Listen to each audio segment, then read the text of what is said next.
आज गोटे नुआ स्टाइल चकुली पिठा बनैकी खाइली। फास्ट किसी सेदुओ नहीं तावा उपरे पूरा गोल गोल की बुलेकरी आग गोटे चकुली पिठा बनैली। देखो केते साइज बागे चकुली पिठाटा हो गला पर केते सुंदर बागे काटिकी रखिथिबा पियाज को गोटी गोटी की आग फिलअप करदेली सब आड़े। साइड फिलअप हो गला पर पुणी मझिरे गोटे की देली।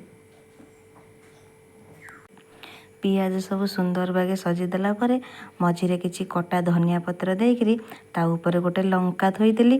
पिठारू पियाज अलगा न हवा पाई ता ऊपर मु टिके सेदुआ देदेली। तापर किछि तेल बुले देला परे रेडी हो गला मोर पियाज चकुली पिठा। देखंतु केते सुंदर देखिबाकू हेछि, जेमिति सुंदर हेछि खाइबाकू भी बहुत टेस्टी हेतला। मु तो एमती सब बेले बनै खाइबी बोली भाभी देछि पूरा पूरी। आपण भी एमती बनै खातु आ मो चैनल को सब्सक्राइब करि जांतु। रहिली, नमस्कार, जय जगन्नाथ।